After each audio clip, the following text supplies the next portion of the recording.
Hola, muy buenas tardes. Mi nombre es Marisa Fernández y bueno, voy a estar a cargo de este teórico que es el teórico número 4 y de los dos teóricos que siguen. Sinceramente me hubiese encantado que esto hubiese sido una clase presencial y haberlos podido conocer, pero bueno, las circunstancias se han dado así y creo que tenemos que agradecer contar con tantos medios para poder seguir adelante. Bueno, comencemos con la clase. La clase de hoy la vamos a dividir para que sea un poquito más amena y didáctica en dos partes. La primera parte, ¿sí?, que la vamos a subir como teórico 4A, va a hablar de las características de los receptores que están sobre los dos grupos principales de células de la inmunidad adquirida, que son los receptores de los linfocitos B y de los linfocitos T. Y vamos a hablar de su estructura y de su diversidad. En una segunda parte de esta clase vamos a hablar ahora, que la vamos a subir como el teórico 4B, vamos a hablar de estas células en sí y de cómo van cambiando, desarrollando, evolucionando hasta madurar a lo largo de la ontogenia para convertirse en células que sean funcionalmente útiles para nuestro sistema inmunológico, es decir, cómo hacen para convertirse en células que puedan distinguir lo propio de lo no propio y ante algo que reconozcan como no propio, activarse y bueno, de ahí en más tender a algún mecanismo efector que pueda erradicarlo. Desde ya que estoy abierta a todo tipo de preguntas que quieran hacerme, para eso acá les dejo mi mail o pueden hacerlas también vía el campus de la facultad todas las veces que lo consideren necesario. Bueno, vamos a empezar con la primera parte que, como les dije, era hablar de los receptores que se encuentran sobre las superficies de los linfocitos T y de los linfocitos B. Estos receptores se llaman el BCR, por ser el receptor que está sobre la superficie del linfocito B, y el TCR, el receptor que está sobre la superficie del linfocito T. Comencemos con las características estructurales que tienen estos receptores, es decir, ahora vamos a ver cómo están formados, cómo son las moléculas, qué características tienen, si hay o no correceptores y cuál es la función de cada una de las partes que los componen. Vamos a empezar por el receptor de los linfocitos B o BCR. Antes de hablar del BCR, porque ustedes verán acá este cartelito en el cual digo que voy a estar hablando de un receptor que está presente en la superficie de los LB de tipo 2, maduros y vírgenes, quería aclararles, esto lo vieron un poco en la clase anterior y lo van a ver a lo largo de estas tres clases que vamos a tener juntos, que los linfocitos B se dividen en dos poblaciones principales, a aquella que denominamos linfocitos B de tipo 1 y aquella que denominamos linfocitos B de tipo 2. Para hacerlo fácil, los linfocitos B de tipo 2 son los linfocitos que vamos a llamar convencionales, ¿sí? Aquellos linfocitos que se encuentran en el órgano linfoide secundario, que son activados por la colaboración, luego del reconocimiento antigénico por la colaboración TB, que van a transformarse en plasmocitos, secretar anticuerpos, van a tener maduración de la afinidad y switch de isotipos, ¿sí? Los que más estudiamos a lo largo de toda esta respuesta. No obstante, hay una población muy importante que son los linfocitos B1, que se dividen en linfocitos B1 de tipo A y de tipo B, que son estos que no requieren la colaboración de los linfocitos T y que se encuentran principalmente en cavidades como son el peritoneo y la cavidad pleural, ¿sí? De esto nos vamos a ocupar un poco más adelante, así que ahora nos vamos a concentrar en el receptor que está presente sobre la superficie de los linfocitos B2. Y excepto que yo diga alguna otra cosa, siempre vamos a estar hablando de estos. Bien, el linfocito B expresa en su superficie un receptor al que, como ya les dije, llamamos BCR, ¿sí? ¿Cómo está formado este BCR, el receptor? El receptor está formado por una inmunoglobulina de superficie de isotipo IgM que está acompañada en el linfocito maduro por otra inmunoglobulina de isotipo D, y además está acompañado por una estructura, un heterodímero, formado por dos cadenas de inmunoglobulinas cortas llamadas alfa y beta. ¿Qué características tiene esta IgM? Esta IgM es una IgM monomérica que, a diferencia de la IgM que se secreta, tiene un dominio transmembrana y pequeñas colitas citoplasmáticas. Esta IgM posee, como toda IgM, sus cadenas pesadas de tipo mu y las cadenas livianas que pueden ser lambda o kappa, ¿sí? Ahora bien, este heterodímero alfa-beta posee también un dominio que lo ancla a la membrana, está estabilizado por un puente disulfuro y presenta un importante dominio citoplasmático en el cual se encuentran unas secuencias de tirosinas, ¿sí?, que constituyen los denominados motivos ITAM. Esto es muy importante para la funcionalidad de esta parte del receptor. Ahora bien, ¿qué hace cada una de estas partes del BCR? Empecemos por la parte que yo acá denominé 1, ¿sí? Y esta parte es la IgM, ¿sí? Esta IgM, que está anclada a la superficie del linfocito B, al igual que la otra IgM que se secreta, tiene una región que está constituida por la parte N-terminal de la cadena liviana y la parte N-terminal y variable de la cadena pesada, ¿sí? Las dos regiones variables combinatorias de cadena pesada y de cadena liviana. Esta región constituye lo que se llama el paratope y es la zona que va a interaccionar con el epitope que está presente en el antígeno, ¿sí? O sea, esta es la zona de reconocimiento antigénico. Ahora bien, ¿cómo es este reconocimiento antigénico? Este reconocimiento antigénico se da por complementariedad de superficies y por pequeñas modificaciones que se dan en la plasticidad que tiene esta zona. No nos tenemos que quedar con la idea de que este reconocimiento es un reconocimiento que se da por un encaje tipo llave-cerradura, si no es algo rígido que ya está preformado.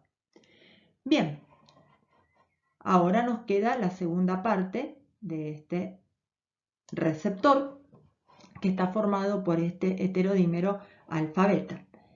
¿Qué va a hacer este heterodímero? Muy bien. Este heterodímero va a ser el responsable de la transducción de señales.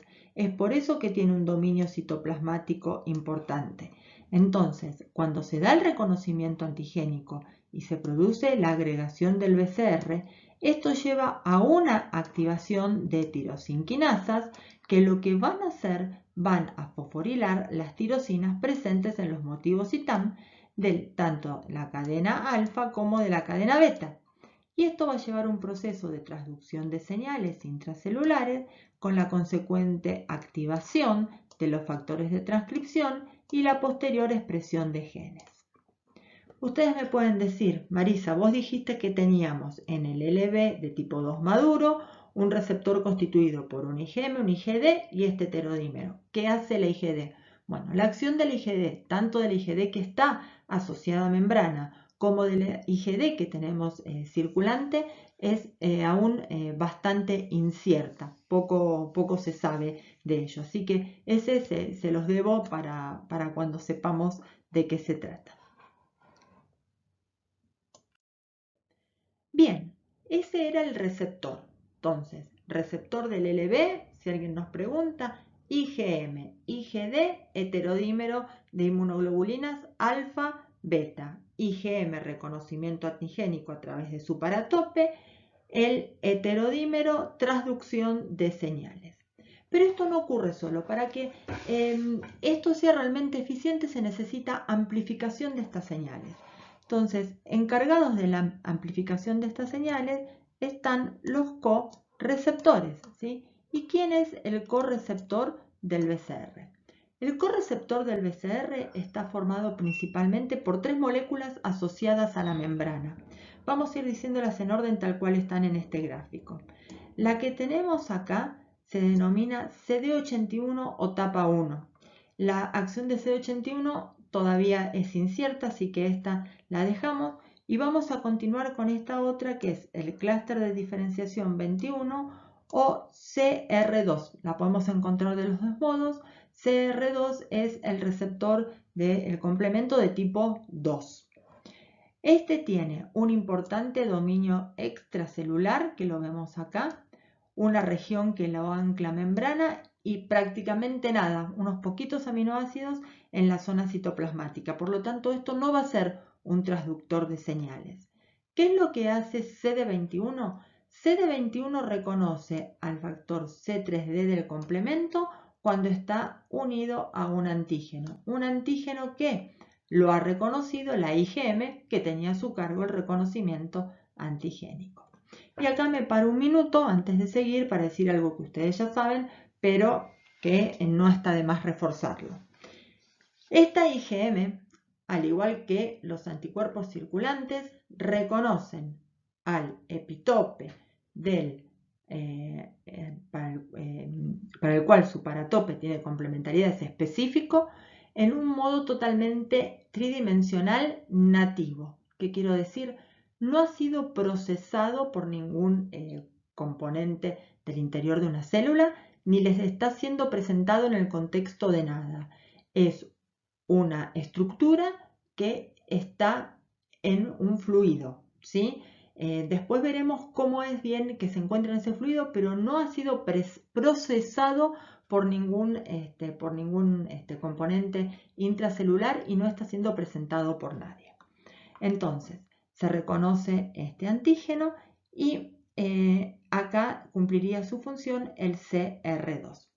Ahora bien, dijimos que el CR2 no tiene capacidad de hacer una transducción de señales importantes. Entonces, ¿quién interviene en esa transducción de señales? El CD19, que como podrán ver, tiene un dominio intracelular muy importante, el cual va a interactuar con un montón de factores que van a estar asociados a la producción de segundos mensajeros, etcétera, etcétera. Entonces, esto va a hacer que se haya una agregación de todos estos complejos y que además de activarse esta zona, también se activen todas estas colitas con motivos ITAM que estaban presentes en el heterodímero alfa-beta que formaban parte del receptor, ¿sí? Entonces ahora, en la próxima diapositiva, no es mi intención que ustedes se sepan estas cascadas intracelulares. Les quiero mostrar acá a grandes rasgos qué es lo que está pasando y de qué hablo cuando hablo que hay segundos mensajeros, modificaciones intracelulares, etcétera, etcétera. Como consecuencia del reconocimiento a través de la inmunoglobulina de superficie, como consecuencia de la interacción con los correceptores y como consecuencia de la agregación del receptor, se va a producir un aumento en el flujo de calcio. Ese aumento en el flujo de calcio va a actuar a nivel de diferentes factores de transcripción. Va a haber movimientos en las membranas y activación de enzima que van a llevar a modificaciones de sustancias que van a constituir segundos mensajeros, como puede ser el inositol trifosfato o el diacilglicerol. Se van a activar diferentes quinasas, va a haber procesos de fosforilación y desfosforilación y vamos a tener factores de transcripción citoplasmáticos que van a migrar hacia el núcleo, van a interaccionar con el ADN y van a llevar a un proceso de transcripción de genes y posterior, ¿sí? Cuando ese RNA mensajero vuelva al citoplasma, traducción en proteínas que van a ser los factores que determinarán ser secretados o no la activación de este linfocito B. Bien, y ahora vamos a hablar del receptor antigénico que se encuentra sobre la superficie de los linfocitos T o TCR. Antes de empezar a hablar del TCR en sí, de cómo es su estructura, voy a hacer dos aclaraciones. Primero, cuando hablamos de linfocitos T, al igual que cuando hablábamos de linfocitos B teníamos diferentes poblaciones, dentro de los linfocitos T también tenemos dos poblaciones diferentes. Y estas poblaciones las forman los denominados linfocitos T alfa beta o los denominados linfocitos T gamma delta. Y que sean alfa beta o gamma delta depende de la naturaleza de su TCR, ¿sí? A su vez, los linfocitos T alfa beta, que ¿quiénes son? Son los linfocitos que están en los órganos linfoides secundarios, que van a interaccionar con el LB para hacer colaboración TB, ¿sí? Son, vamos a llamarlo como llamábamos a los LB2 convencionales, los linfocitos T convencionales, ¿sí? A su vez, esta población se divide en linfocitos T CD4 positivos, es decir, que presentan como correceptor del TCR al CD4, o los linfocitos CD8 positivos que presentan como correceptor del TCR al CD8. ¿Quiénes son los linfocitos T gamma delta? Los linfocitos T gamma delta son linfocitos que su proporción en circulación es relativamente baja, menos del 5%, y tienen una mayor proporción en piel y mucosas, ¿sí? Y ahora vamos a hablar después un poquito de ellos también. Ahora bien, el TCR alfa beta, ¿sí? Que me voy a referir a este, excepto que haga alguna aclaración, como había dicho antes para los linfocitos B de tipo 2, no puede reconocer a un antígeno nativo en solución. No puede reconocer una estructura tridimensional como lo hace el paratope de un anticuerpo. Entonces, este TCR necesita reconocer estructuras lineales. Estructuras lineales son peptídicas. El linfocito T alfa beta reconoce estructuras lineales peptídicas, y estas estructuras lineales peptídicas no pueden estar en fluidos como estaban digamos en solución, como estaban los antígenos reconocidos estructuralmente por parte de los anticuerpos, sino que vienen asociados a otros receptores de membrana, denominados complejos mayores de histocompatibilidad, que están presentes sobre las superficies celulares.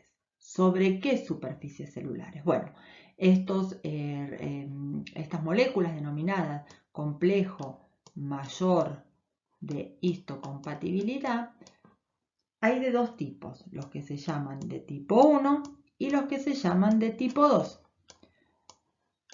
Esto lo vamos a ver la clase que viene, pero ahora quédense con esta idea. Los que son de tipo 1 están presentes en todas las células de nuestro organismo, excepto los glóbulos rojos y espermatozoides.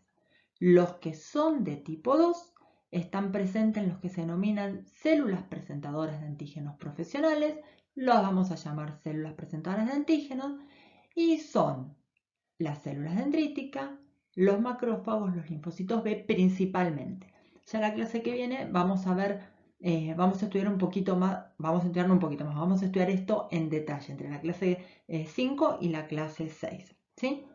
Ahora bien, entonces, este TCR solamente puede reconocer péptidos que estén, ¿sí?, asociados al complejo mayor de histocompatibilidad de clase 1 o al complejo mayor de histocompatibilidad de clase 2, ¿sí? Si es un linfocito T, cuyo TCR está asociado al correceptor CD8, va a reconocer péptidos que los presente el complejo mayor de histocompatibilidad de clase 1. Mientras que si este TCR está asociado a un CD4, entonces va a reconocer péptidos presentados en el contexto del complejo mayor de histocompatibilidad de clase 2. Entonces, una célula dendrítica, arriba a un órgano linfoide secundario, un ganglio drenante. Allí se encuentra un linfocito T virgen y maduro que tiene a su receptor, ¿sí?, a su TCR. Entonces, este TCR está formado por una cadena alfa que en humanos tiene una variabilidad limitada y está asociado a una cadena beta que tiene una alta variabilidad. Entonces es un heterodímero alfa-beta, y este TCR también tiene estructura tipo de inmunoglobulina con los loops que habíamos visto antes característicos de las inmunoglobulinas. en su zona más distal a la membrana, es decir, en su extremo N-terminal, entre las dos cadenas, la alfa y la beta, forman el lugar donde se va a alojar, donde van a reconocer al péptido antigénico que está alojado en el complejo mayor de histocompatibilidad de clase 1 o de clase 2. A su vez, ¿sí?, este TCR, para poder iniciar una transducción de señales, se asocia con el homolímero Phi, y por otro lado está asociado también con el CDR, que termina de constituir el receptor y que también ayuda en la transducción de señales, y que está constituido, es un heterodímero, por la cadena epsilon siempre, y luego por las cadenas delta o por las cadenas gamma, ¿sí? Es una glicoproteína y tiene una región variable y una región constante. Como siempre, la región variable es la región que interviene en la zona en la parte de reconocimiento, en este caso de el péptido antigénico, ¿sí? Entonces yo tengo mi célula dendrítica arriba al ganglio, al órgano linfoide secundario, y esta célula dendrítica, porque yo dije que excepto espermatozoides y glóbulos rojos, todas tienen CMH de clase 1, pero además ella es una presentadora profesional, entonces tiene clase 2, sí, a través de su clase 1 puede interaccionar con un linfocito T, alfa beta, que tenga como correceptor un CD8 y esté interaccionando con el TCR, ¿sí? Si en cambio llega a un TCR que tiene un CD4 como correceptor, va a reconocer lo que tenga en su contexto mayor de histocompatibilidad de clase 2. Entonces, para resumir, el receptor o TCR de los linfocitos T está dado por el complejo CD3-TCR. El TCR es el que tiene la zona de reconocimiento antigénico, que es un péptido lineal presentado en el contexto del CMH de clase 1 o clase 2, y el CD3 actúa en la transducción de señales, ¿sí?, asociado con este homodímero Phi. Ahora bien, dijimos que los correceptores eran el CD4 o el CD8. Y acá tenemos una estructura tridimensional tanto de CD4 o de CD8. Vamos a ver qué es lo que hacen CD4 y CD8. CD4 y CD8 básicamente estabilizan la unión entre el TCR y el complejo mayor de histocompatibilidad. Desde el punto de vista estructural son bien diferentes, y esta diferencia estructural es la que les permite interactuar con un CMH o con el otro CMH. ¿Por qué? Porque las moléculas del CMH de clase 2 o de clase 1 no son iguales. Entonces, aunque esto lo vamos a ver también en la clase que viene, repasémoslo brevemente. El complejo mayor de histocompatibilidad de clase 1 es una cadena alfa que se repliega sobre sí misma, ¿sí? Y en esta zona de acá genera una canaleta en la cual tiene tres dominios, este y este. Una canaleta en la cual se aloja el péptido antigénico. Y después está asociado para estabilizarse a una molécula de beta-2 microglobulina, ¿sí? Este es el CD8, como ven es una molécula corta, pequeña, que puede encajar en esta superficie y estabilizarlo. El CD8 está formado, o sea, el correceptor del TCR alfa beta, está formado por dos cadenas con una región de tallo o stall region, que es un heterodímero alfa beta, y tiene esta estructura tip que se ve acá, ¿sí? Acá tengo el TCR, tienen esta estructura de mariposa que se observa acá. Por otro lado, el CD4, como ven, es una molécula larga, ¿sí? Es una molécula larga que tiene 4 dominios, que muy astutamente han llamado D1, D2, D3 y D4, ¿sí? Estas regiones de 1 a D4 están formados, como las pueden ver acá en esta parte de la diapositiva, están formadas por dominios globulares que tienen estructura de beta-graph, es decir, son hojas, láminas beta, antiparalelas, que se encuentran estabilizadas en la zona central por una cadena alfa, por una hélice alfa, que es las hojas beta están en naranja, la cadena alfa están en rosa, Y después tienen estas zonas blancas que se ven en el dibujito de acá, perdón que el fondo es negro, que son zonas de loop más flexibles que hacen que esta molécula tenga cierta flexibilidad. Ahora bien, debido a estas características y a lo largo del CD4, puede interaccionar con el complejo mayor de histocompatibilidad, que está formado también por dos cadenas, la cadena alfa, la cadena beta, que entre ellas dos, y no por replegarse sobre sí mismas, como en el caso del complejo mayor de histocompatibilidad de clase 1, forman la hendidura donde se aloja el péptido antigénico y que va a reconocer el TCR a través de la zona N-terminal de su cadena alfa y de su cadena beta. Entonces, si nos preguntan, receptor T alfa beta es un heterodímero que está formado por una cadena alfa y una cadena beta. La cadena alfa es de naturaleza más constante, mientras que la beta, o de naturaleza más invariante, mientras que la beta tiene una gran variabilidad. Tal es la variabilidad de la cadena beta que los TCRs también tienen isoformas, como no se denominan isotipos, pero pueden pensarlo como el paralelo con el anticuerpo. Estas isoformas se denominan por un número, un punto y un número. Por ejemplo, la primera que se describió es la isoforma de tipo 1 y a esa le siguió cuando se descubrió otra que era similar 1.1. Y así sucesivamente. Cuando se encuentra otra que tiene otro tipo de variaciones en su secuencia, se la llama 2 y serán dentro de las que se conserven en ese grupo 2.1, 2.2, etcétera, etcétera. Entonces beta es altamente variable. Entonces TCR heterodímero alfa beta más el complejo CD3 más el homodímero Phi, ¿sí? Para transducción de señales. Correceptor del TCR alfa beta, el CD4 y el CD8.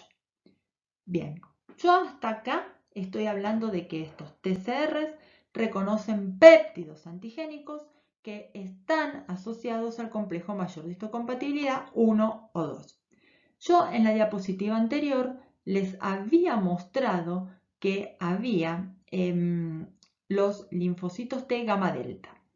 Entonces disculpen que no puedo volver para atrás cuando estoy grabando, pero, o al menos yo no sé hacerlo, los linfocitos T gamma delta tienen la característica de que no reconocen estructuras peptídicas, o sea, no son proteínas procesadas, sino que reconocen estructuras de tipo lipídicas. Y este reconocimiento, el lípido no es procesado, pero el lípido no está estructuralmente suelto como sucede en el reconocimiento, digamos, del anticuerpo con su antígeno, sino que hay una interacción que se da con las denominadas moléculas no clásicas del complejo mayor de histocompatibilidad y que desde el punto de vista estructural tienen cierta similitud con la cadena del CD8. Bien, ¿qué pasa después de este reconocimiento antigénico y de esta interacción de este reconocimiento antigénico y de la acción de los correceptores? Acá hay un CD4 dibujado, pero podría ser tranquilamente un CD8. Bueno, después de esto pasa lo mismo que pasaba con el LB.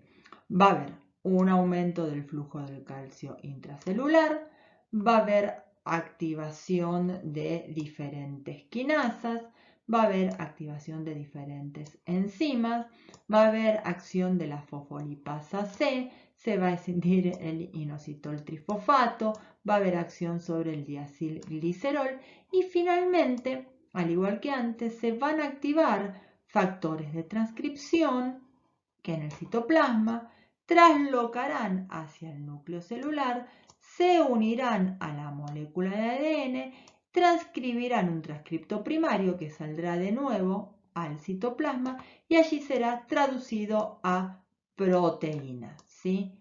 Una proteína que me esté indicando activación que en los linfocitos T es muy característica la interleuquina 2. Bien, hasta acá hablamos de cómo son estos receptores, ¿sí? Y de cómo estos receptores reconocen a su antígeno y qué es lo que hacen adentro de la célula, ¿sí? Ahora, lo que a mí más me sorprende de la inmunología es la diversidad de reconocimiento que tiene. ¿Y por qué digo que me sorprende esto? Porque nosotros ya nacemos con el repertorio de diversidad tanto de linfocitos de TCRs como de BCRs, ¿sí? Ya tenemos esa diversidad. A ver, un ejemplo claro para esto es el siguiente. No necesito enfermarme con un determinado patógeno para tener TCRs y BCRs que reconozcan antígenos que estén presentes en este patógeno. Ejemplo concreto. Nunca estuve expuesta a viruela, como tampoco lo están expuestos ustedes, nunca lo estuvieron. Nunca fui vacunada contra viruela, ¿sí? O sea, nunca vi un antígeno de viruela. Nunca en mi vida. No obstante, si alguien se tomara el trabajo de analizar mis linfocitos B y sus especificidades y mis linfocitos T y sus especificidades, podrían ver que yo tengo TCRs y BCRs que reconozcan antígenos presentes en viruela. ¿Sí? Entonces, eso es, desde mi punto de vista, absolutamente maravilloso que exista un mecanismo que se da a nivel genómico que permita reaccionar con algo que nunca vio en su vida, ¿sí? Y que a lo mejor tampoco nunca lo ve. Entonces, a esta gran variedad que se tiene de reconocer diferentes antígenos en forma tan específica se lo denomina diversidad.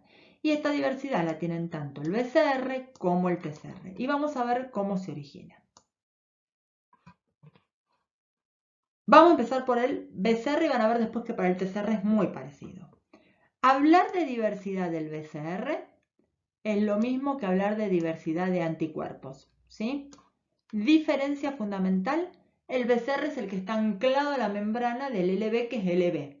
Después de muchos pasos, activación, etcétera, etcétera, ese BCR va a dejar la membrana del LB, el LB se va a transformar en plasmocito y ese BCR secretado solamente la inmunoglobulina M va a ser un anticuerpo, ¿sí? Si existió su isotipo, será una IgG o una IgA o lo que fuere, que se secreta al medio y es un anticuerpo. Entonces, el mecanismo por el cual tienen diversidad el BCR es el mismo que después es el anticuerpo, porque la diferencia es que uno estaba pegado y el otro es secretado. Entonces, el número total de anticuerpos que tenemos en un individuo disponibles para reaccionar contra lo que se nos ocurra es alrededor de 100.000 millones. Y vamos a ver que esta diversidad se produce porque hay un reordenamiento del ADN que codifica para las regiones variables de las inmunoglobulinas, ¿sí? De ambas cadenas, pero vamos a ver que no es solamente una región variable, vamos a ver que hay alguna cosa más metida en el medio. Bueno, todo este proceso que se da a nivel del ADN se lo denomina recombinación somática. Bien, comencemos entonces a ver cómo se produce esta variabilidad. La inmunoglobulina o el BCR, o sea, anticuerpo BCR, tienen una cadena pesada y una cadena liviana. Entonces, el proceso de diversidad ocurre independientemente en cada una de ellas, ¿sí? Entonces, vamos a ver qué pasa a nivel del ADN, a nivel de los cromosomas, ¿sí? Primero centrémonos en la cadena H. Como dato les quiero contar que la cadena H en los humanos está codificada en el cromosoma 14. Vamos a ver qué partes hay dentro de este cromosoma, qué genes que codifican y cuántas copias de los mismos para esta cadena. Bueno, tenemos las partes genómicas denominadas B, que van a codificar para la parte variable y también van a contribuir, ¿sí?, para la parte variable las regiones denominadas D. Aproximadamente un número de 100 copias para B y de 23 copias para D. Entonces, ¿qué es lo primero que sucede? Los segmentos B y D van a ser responsables de la variedad de la diversidad de las inmunoglobulinas en una primera instancia. Por otro lado, vamos a encontrar una región denominada J, que va a ser la región de join o de unión, ¿con qué? Con la región constante. En las cadenas pesadas, estas regiones constantes hay diferentes copias, pero además con diferentes características, porque yo voy a tener los isotipos mu, que van a dar origen a la IgM, los delta, que van a dar la IgD, Después tenemos diferentes formas de gamma, que van a ser las IgG. Tenemos las epsilon, que nos van a dar las IgE, y las alfas, que nos dan las IgA. O sea, todo eso tenemos en el cromosoma 14. ¿Qué tenemos ahora respecto a las cadenas livianas? Las cadenas livianas, más sencillo, que son de tipo, kappa o de tipo lambda. Las de tipo kappa están ubicadas en el cromosoma 2, en formación, mientras que las lambda en el cromosoma 22. ¿Qué tengo yo para la cadena kappa? Para la cadena kappa tengo una región V variable, una región de bisagra y una única copia de una región constante. ¿Qué tengo yo para la cadena lambda? Tengo región variable, distintas formas de la región J y distintas formas de las regiones constantes. ¿Sí? Entonces esto es lo que hay para cada una de las cadenas. Vamos a ver qué pasa. Empecemos por la cadena liviana, que tenía menos cosas que las pesadas. Cadena liviana. Tenemos diferentes puntos. Tenemos a nivel genómico, ¿sí? A nivel de DNA. Tengo a nivel de mensajero, ¿sí? Lo que va pasando en cada etapa. Y tengo a nivel de proteína madura. Entonces vamos a ver esto para todos, ¿sí? ¿Cómo vamos? ¿Qué es lo primero que sucede a nivel germinal, a nivel del ADN? La porción variable, ¿sí? Por recombinación somática, se va a unir con la región J. Y queda formado esta estructura, ¿sí? Después del rearreglo, que es VJ, una zona intrónica y la región constante. Esto se va a transcribir y me va a dar un transcripto primario que va a eliminar este intrón por un proceso de splicing y me va a dar este mensajero que se va a traducir a esta proteína madura. ¿Qué pasa ahora con la cadena pesada? Vamos a nivel del ADN. A nivel del ADN lo primero que voy a tener es que se da un rearreglo, una recombinación somática entre los segmentos D y J, ¿sí? Cualquiera de las combinaciones de las copias que había. Entonces esto me da el primer reordenamiento de J con zonas intrónicas, ¿sí? Acá y acá. Luego se da otro reordenamiento que va a consistir en eliminar esta zona y unir la porción B a la de J. Y esto es el reordenamiento, o sea, este DNA se va a transcribir. Se transcribe, me va a dar un transcripto primario que tiene zonas intrónicas, que son las que les muestro acá, que son las que se van a eliminar por un proceso de splicing para darme un RNA mensajero ya maduro, y eso es lo que se transcribe en la proteína de cadena pesada. Como yo les dije que había diferentes copias de estos genes y estas uniones son al azar, la combinatoria de estas uniones, y después eso se suma a la combinatoria de una cadena pesada con una liviana, es lo que me da la altísima variabilidad en los anticuerpos. No obstante, eso es lo que les explico en esta parte de acá, ¿sí? Además de eso, existen unas regiones denominadas P y N que se encuentran en los extremos de BJ y DJ que contribuyen esos números de nucleótidos a que aumente esta variabilidad. Y también cuando se da la unión entre estas zonas, B con D, y luego la unión DJ, y luego esto en la cadena pesada, ¿no? Y luego con B, lo que hace es que a veces esas uniones sean imprecisas y queden algunos nucleótidos que también contribuyen a la variabilidad. Todo esto es el procedimiento de recombinación somática. Ahora bien, también se puede dar un proceso que es un proceso de mutación, que es un proceso totalmente al azar, que es un proceso de hipermutación somática y que contribuye a aumentar esa variabilidad, ¿sí? Y como dije después, también la unión entre las diferentes cadenas L y H.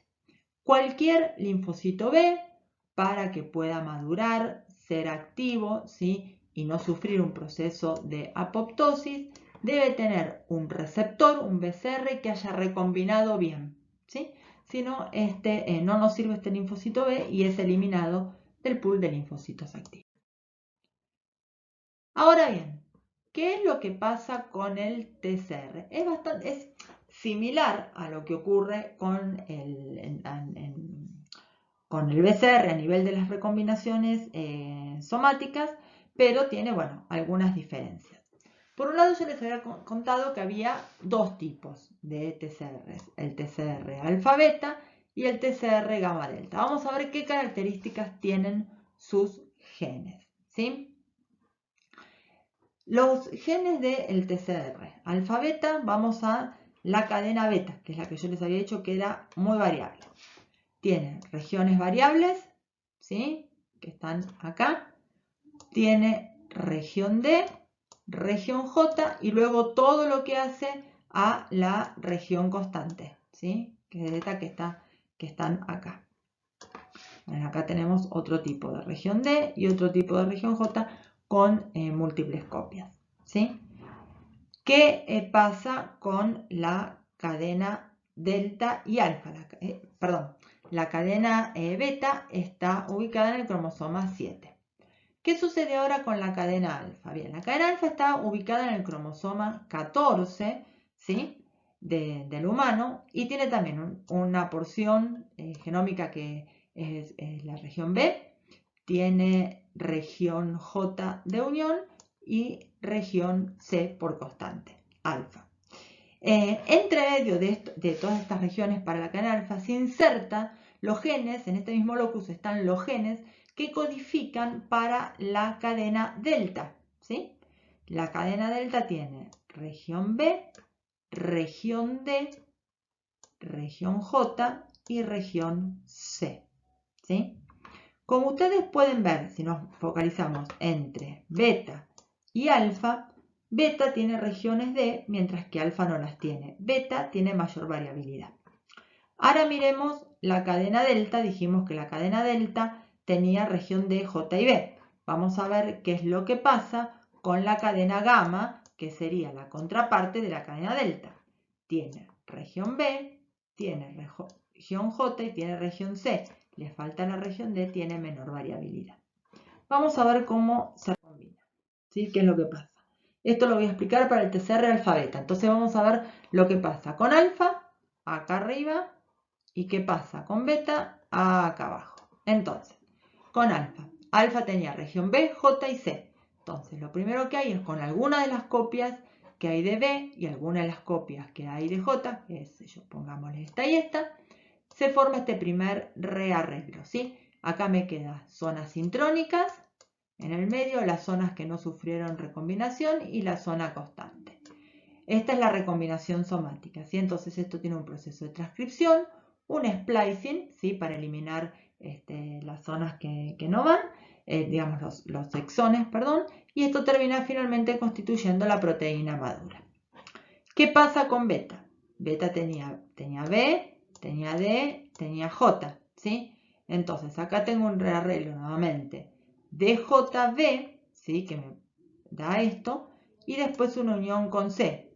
Luego se produjo la recombinación, luego tenemos el transcripto primario, el splicing y la traducción del mensajero maduro que da la proteína con, para el caso de beta, esta región extra que le da mayor variabilidad. ¿Qué diferencia importante hay entre el TCR y el BCR a nivel de la diversidad? Es que el TCR no sufre nunca hipermutaciones somáticas. El resto es básicamente muy parecido. Bueno, hasta acá llegó esta primera parte de la clase que llamamos A. Acá tienen la bibliografía y tienen mi mail, ¿sí? Ahora después en breve continuamos con la parte